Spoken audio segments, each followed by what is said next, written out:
자, 헌법 개정과 관련된 판례들 같이 살펴보시겠습니다. 자, 지금 최근에 그 수도권 이제 집값이 이제 워낙에 뛰다 보니까 뭐 이제 꼭 그것 때문에 그런 건 아니겠지만 그 수도권 이전이 다시 이제 뜨거운 쟁점으로 이렇게 급부상하고 있죠. 그래서 헌법 개정과 같이 맞물려 있기 때문에 여기는 중요해요. 그래서 제가 그 유튜브 조문 강의에서도 한번 여기 자세하게 설명했지만 한 번 더 다룰게요. 그다음에 헌법 개정은 모든 시험에서 거의 한 문제 이상씩 반드시 거의 나죠. 그래서 꼼꼼하게 여기는 조문까지 한번 같이 살펴보겠습니다. 헌법 제128조 1항 헌법 개정은 국회 제적 과반수 또는 대통령의 발의로 제안된다.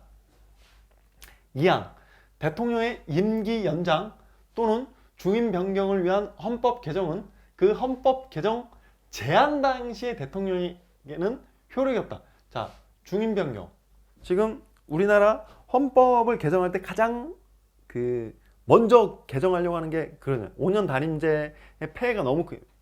5년 단임제 그 결정적인 폐해는 뭐예요? 한 번에 끝나니까 3년이 넘어가면은 그 레임덕 현상이 와서 급격하게 와가지고 차기 대선 후보라든지 뭐 이런 쪽으로 그 권력의 추가 넘어가기 때문에 그 87년 이래 모든 대통령은 다 레임덕 현상을 겪었었죠. 그 다음에 가장 큰 문제, 이 공무원들이 복지부동, 아예 말을 가만히 아무것도 안 하죠. 뭐 괜히 나서서 했다가 다음 정권에서 이제 찍힐까봐. 이제 아마 그런 문제. 그래서 중임병, 그러면 중임병을 헌법개정 그 제안을 이거 못해? 아니요, 할 수 있는데 그 인적 효력이 제한되는 거예요. 그 제한 당시 대통령의 효력이 없다. 그래서 우리 헌법상 대통령 헌법 이거 이제 그 헌법 조문과 관련돼서 대통령은 헌법 개정에 대한 발의권이 없다? 아니다. 대통령도 발의할 수 있다. 헌법 제129조 제한된 헌법 개정안은 대통령이 20일 이상 이를 공고한다. 헌법 제130조 국회는 헌법 개정안이 공고된 날로부터 60일 이내에 의결하여야 하며 국회의 의결은 제적의원 3분의 2 이상의 찬성을 얻어야 한다. 굉장히 까다롭죠?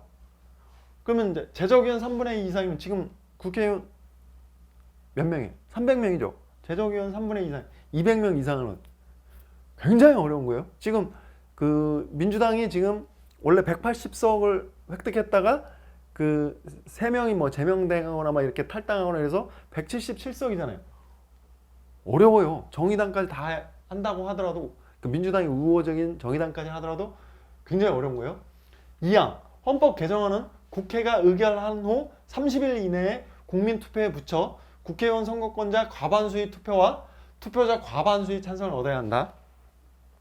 3항 헌법 개정안이 제2항의 찬성을 얻은 때는 헌법 개정은 확정되며 대통령은 즉시 이를 공포하여야 한다. 자, 헌법 개정. 자, 이거는 너무너무 중요하고 지금 수도권 이전과 관련돼서 맞물려 있고 그다음에 모든 시험에 한 문제 이상은 거의 출제된다고 보면 돼요. 자, 개정이란 헌법에 규정된 개정 절차에 따라 형식적 요건, 기존의 헌법과 기본적 동일성, 실질적 요건, 헌법의 특정 조항을 의식적으로 수정 또는 삭제하거나 이거 아니에요. 새로운 조항을 추가? 이게 왜 그래요? 관습헌법 때문에 그러죠. 관습헌법은 헌법에 규정이 되어 있지 않잖아. 그럼 관습헌법을 개정하려면 어떻게 해? 헌법재판소가 이상한 그 관습헌법의 그 논리를 가져와서 이제 이상해져요. 자, 관습헌법도 헌법이기 때문에 그러면 관습헌법을 개정하려면 어떻게 해? 관습헌법도 헌법 개정 절차에 따라야 된다는데 그러면 그런 형식적 요건, 실질적 요건 갖춰서 개정할 때는 헌법전에 없는데 수정하거나 삭제할 수가 없잖아. 그럼 어떻게 해? 관습헌법하고 그러니까 다른 의미의 헌법 내용을 추가하는 거예요. 성문 헌법전에 추가함으로써 개정. 그래서 수도에 관한 헌법 조항을 집어넣는 방식으로. 그래서 추가함으로써 헌법 형식이나 내용의 변경을 가하는 행위다. 자, 헌법 개정의 불가피성은 왜 그래? 현실은 끊임없이 변천, 헌법 변천. 그렇지만 일정한 기간이 지나면 헌법 규범과 현실 간의 간격이 벌어지게 마련. 그래서 규범력을 유지하려면 개정이 불가피. 그래서 개정 한계를 직접 명문화. 우리 앞에서 했었죠? 2차 때 54년. 자, 2차 54년. 국민주권, 민주공화국, 주권제약 또는 영토 규정에 관한 국민투표. 그래서 국민국으로, 자, 헌법 개정에 관한 한계. 개정 절차. 제가 하죠. 제공의 국공.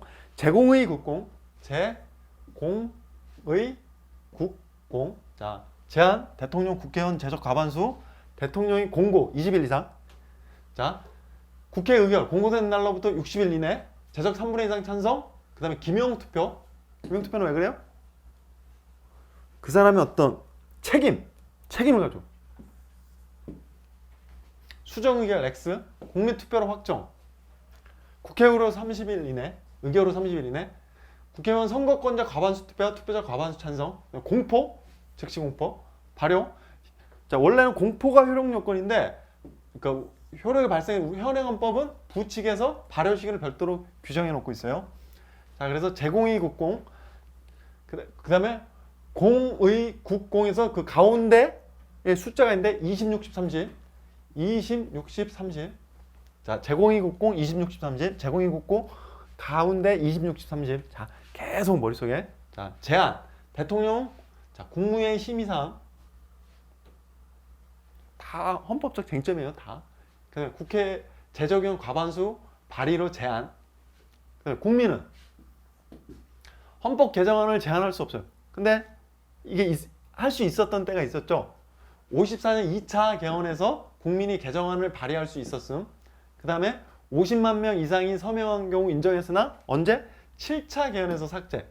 자, 헌정사로도 중요해서 615페이지.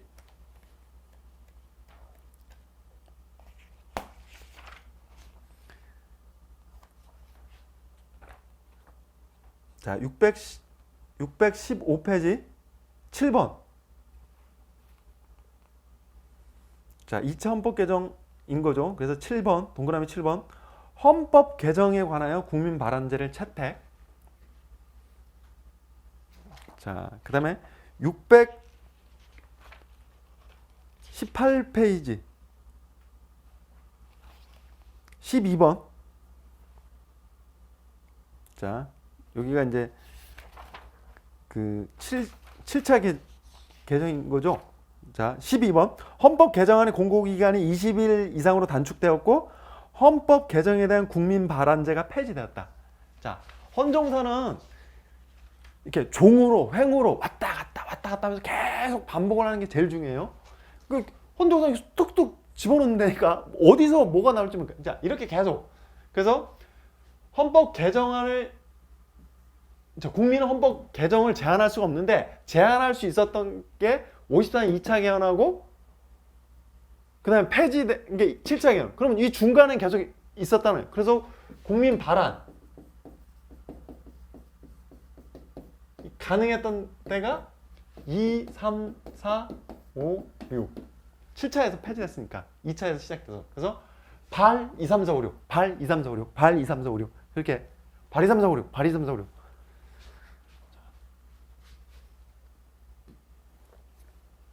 그 다음에 공고. 대통령이 20일 이상의 기간 헌법 개정안을 공고해야 한다. 자, 공고 20일 이상. 20, 60, 30, 20, 60, 30. 그래서 개헌에 대한 국민적 합의를 형성하기 위한 필수적 절차고, 공고가. 근데 국회 의결. 공고된 날로부터 60일 이내. 공고 기간이 만료된 날로부터 60일 이내. 이래서 틀리게 지문 구성하면 진짜 어려워요. 이게 여기서 출제될 수 있는 가장 어려운 문제. 자, 요거는 607페이지. 607페이지.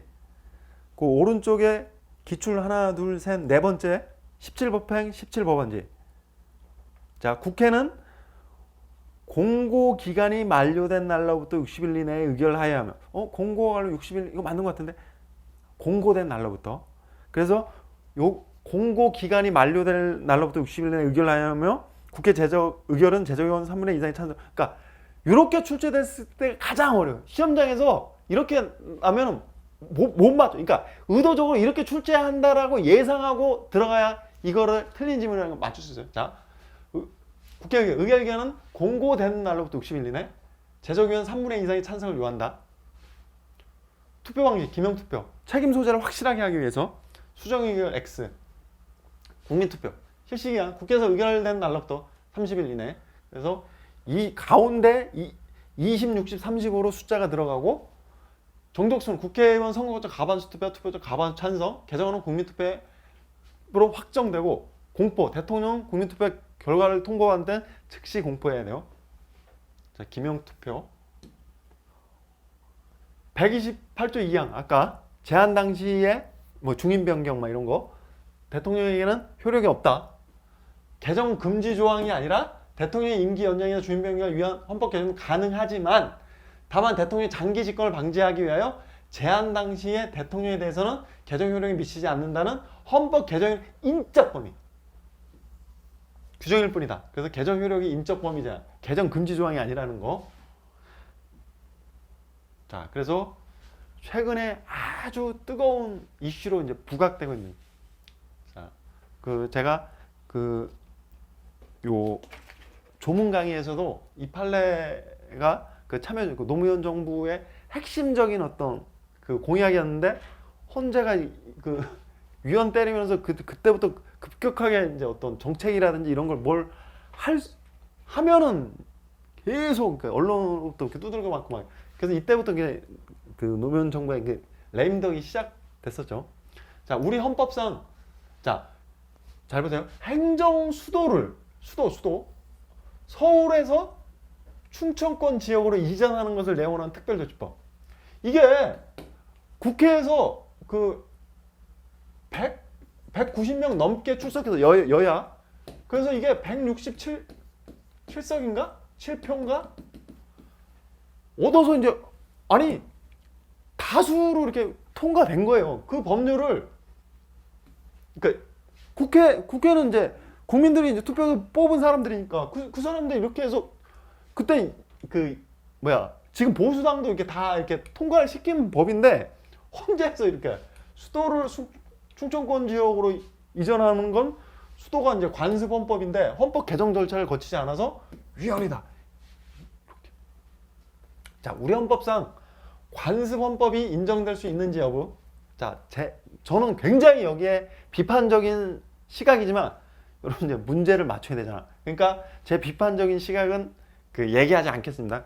제 비판적인 시각은 여기에 반대견에 전효숙 재판관의 논리가 굉장히 좋아요. 그래서 혹시라도 관심이 있으신 분들은 이제 그거를 좀 보세요. 헌법적 마인드를 좀 공부하겠다. 그다음에 이제 이거와 관련돼서 이제 새롭게 추진하잖아요. 제가 볼 때는 지금 국민 여론도 서울이 너무 이제 과밀집 이렇게 돼 있으니까 뭔가 이게 집값이라든지 그다음에 지방이 이제 완전 공동화되잖아요. 이제 그걸 살리기 위해서라도 좀 여론전에서 이제 좀 이렇게 추진하는 게 더 높게 여론이 나오니까 제가 볼 때 이제 밀어붙일 공산이 이제 큰데 그리고 좀 밀어붙일만 하다고 생각해요. 근데 그럴 때 논리를 어디서 가져올 건가? 이제 저 같으면 이제 전효숙 재판관 의견 그거를 참고로 해서 이렇게 좀 논리적으로 이렇게 구성을 해도 좋을 것 같아요. 아무튼 근데 우리는 이제 시험을 봐야 되니까 헌법 재판관들의 논리, 다수 의견 논리로 이렇게 쭉 갈게요. 자, 관습헌법이 인정될 수 있는지.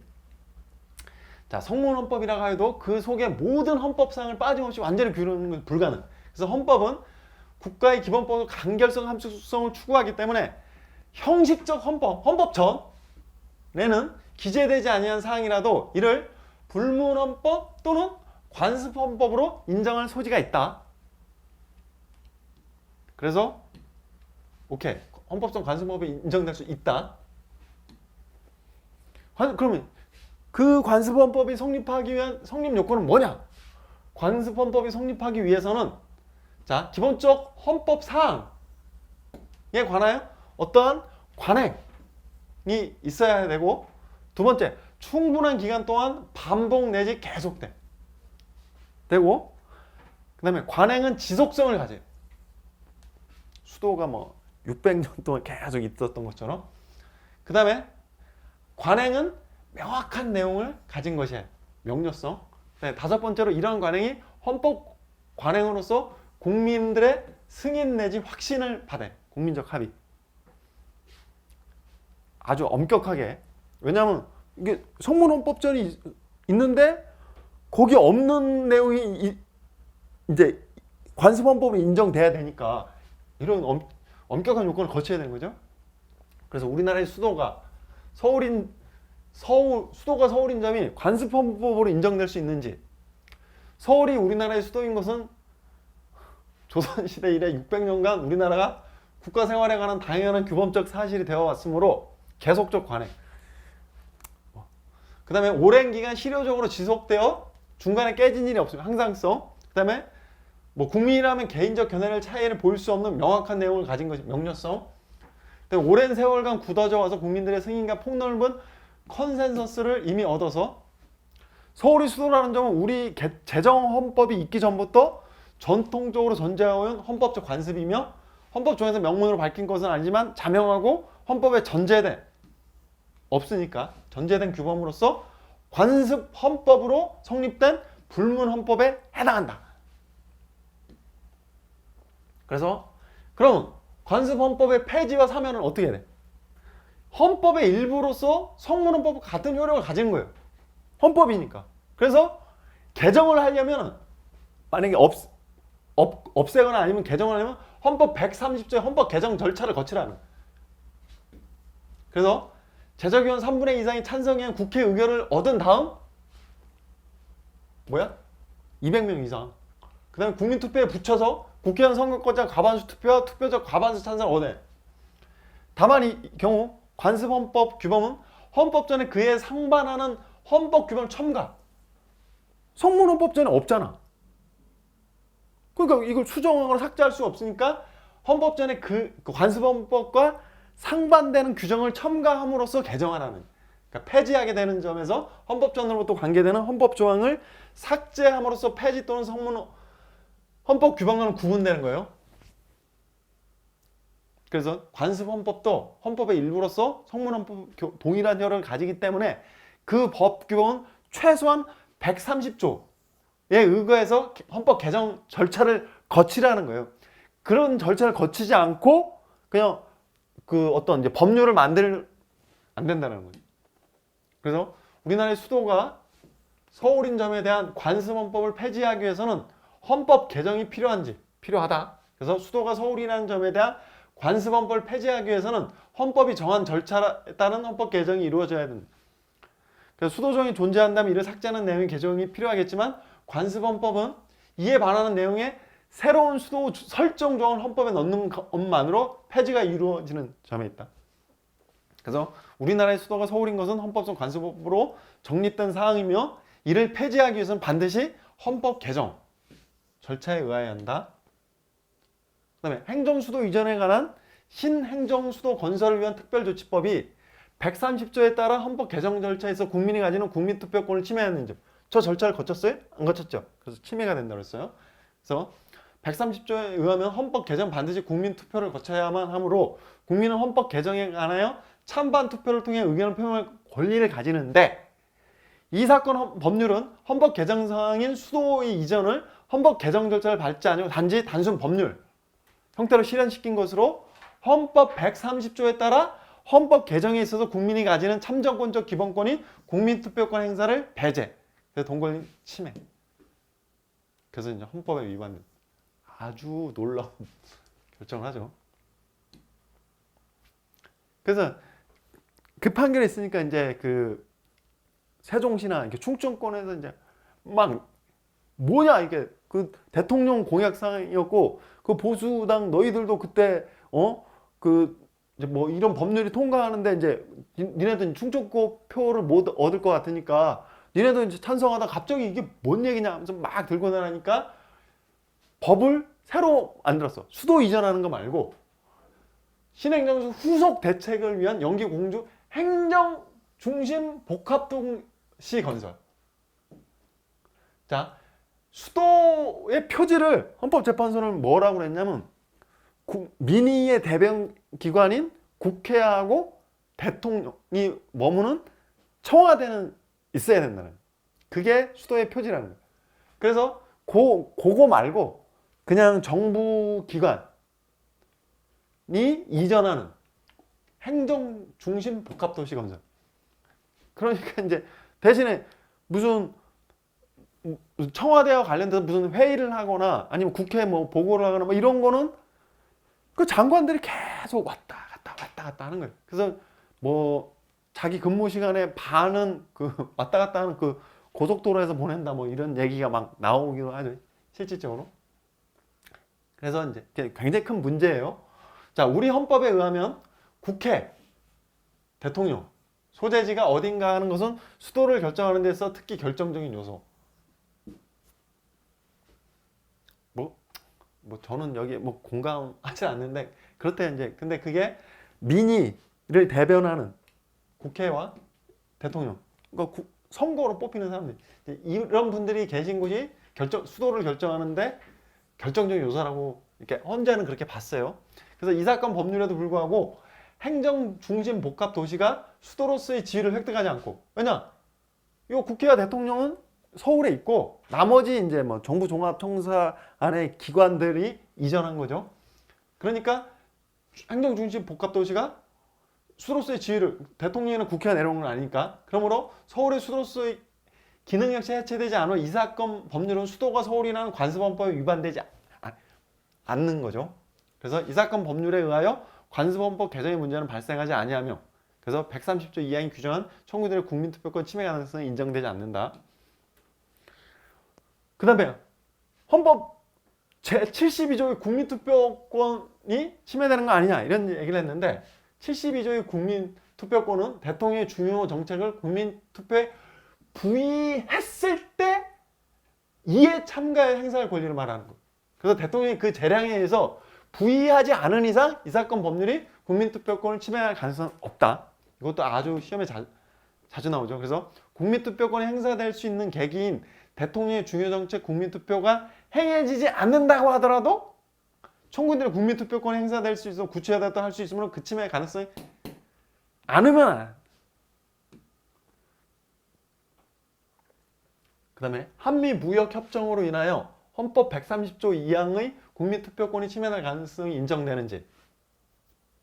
자, 성문헌법의 개정은 헌법 조문이나 문구의 명시적이고 직접적인 변경을 내용화하는 헌법 개정안의 제출에 의하고 하위 규모인 법률의 형식으로 일반적인 입법 절차에 의해 개정될 수는 없다. 그러면 한미 무역협정의 그 어떤 그 위상?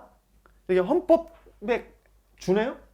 에이, 아니죠. 자, 국회 동의를 필요한 조약에 한해서 그냥 법률적 효력이 인정되는 거죠. 그래서 그에 의하여 성문헌법이 개정될 수는 없으며, 따라서 한미 무역행정협정으로 인하여 1900년 헌법 130조에 따른 헌법 개정 절차에서의 국민투표권이 침해될 가능성은 인정되지 않는. 자, 이렇게 지금까지 이 헌법 헌팅에 나오는 모든 헌법 판례를 다 이렇게 설명했어요. 자, 보통 이제 기본 강의라든지 아니면 다른 강의를 통해서는 이렇게 중요 판례 위주로 이렇게 다루고 이제 넘어가는 판례도 있는데, 저는 이렇게 다 다뤘어요. 다. 그다음에 이렇게 좀 뭐 이렇게 제한된 시간에 다 다룰 수 있었던 거는 전자칠판이 있어서 가능했었던 거예요. 그다음에 제가 다시 한번 강조드리는데, 자, 시험은 상대평가예요. 상대평가. 그러니까 겁먹지 마세요. 뭐 커트라인이 어떻게 겁먹지 마세요. 상대평가예요. 남들보다 과목당 한두 개씩만 더 맞으면 돼. 그러니까 남들과 비슷하게 맞아도 어느 과목에서 또 많이 맞으면 돼. 그래서 공부하실 때 뭐 경쟁률이라든지 그다음에 커트라인 이런 거는 겁먹으면 위축이 돼. 그런 게 아니라 상대평가. 쟤보다 한두 개만 더 맞으면 돼. 그러니까 공부가 안 될 때도 도서관이나 아니면 독서실에서 제가 유튜브에 그냥 계속 떼어놓았잖아요. 조문 강의는. 그거 계속 들어. 들으면서 기출됐던 그 헌법 조문과 관련된 거 계속 봐. 아까 말 반복. 그다음에 반복을 통해서 자 반복도 뭐예요? 중요한 걸 반복해요. 중요. 그다음에 시험장에 들어갔을 때 봐봐요. 그 작년 국가직칠 굉장히 어려워. 까다로웠어요. 근데 내가 어려우면 다른 사람들 다 어려워. 그러니까 어려운 문제가 나왔을 때 너무 주눅들 필요 없어. 오히려 야 이게 나한테 찬스가 될 수 있겠구나. 다른 사람들이 다 어려워서 멘탈 붕괴가 왔을 때 나는 정신을 똑바로 차려야겠다는 생각을 가지면 돼요. 그래서 어려운 문제가 나올수록 더 좋아하면 돼. 그래서 반복을 통해서 중요 지문들에 대한 선명한 기억을 딱 가지고 가면 거기서 예를 들어 1, 2, 3, 4, 5 자, 이 5개 지문을 다 알아서 정답을 맞추는 게 아니야. 선명한 거 몇 개로 가져가서 2, 3개로 좁혀서 까다로운 것 속에서 2, 3개로 좁힌 다음에 여기서 선명한 기억으로 딱 하면 그러니까 이게 선명하면은 그 순발력도 나와. 순발력은 너무 많은 걸 가지고 있는 상태에서 순발력이 나오는 게 아니야. 선명한 거 몇 딱 가지고 정확한 지식으로 이래서 이렇게 될 수 있지. 그다음에 그때 배성준 강사님 거기서 어떻게 얘기하는 그걸 기억을 해서 거기서 유추해서 요 2, 3개에서 맞출 수 있어요. 그러니까 시험은 상대평가고 반복에 의해서 내 지식을 선명하게 해가지고 가는 거지 이걸 통째로 이걸 누가 다 그래서 반복에 의해서 중요한 것들 위주로 기출문제 위주로 계속 해서 선명하게 가서 2, 3개로 좁힌 다음에 맞춰내는 그래서 그러니까 이런 자신감을 토대로 해서 시험에 임한다면 여러분들 충분히 합격할 수 있어요. 자, 그 자신감이 가장 중요해요. 그리고 그런 자신감으로 자, 그 스트레스를 받거나 슬럼프에 빠진다 하더라도 슬럼프에 빠졌을 때도 계속 제 강의를 듣거나 아니면은 그 기출문제를 풀어본다거나 그다음 밑줄 친 거를 그냥 공부가 안 돼서 이렇게 반복을 한다 이런 생각으로 하시면은 여러분들 충분히 합격할 수가 있어요. 자, 장시간에 걸쳐서 이 헌법 헌팅에 있는 그 판례 강의를 이렇게 쭉 따라오신 여러분들 정말 수고 많으셨습니다.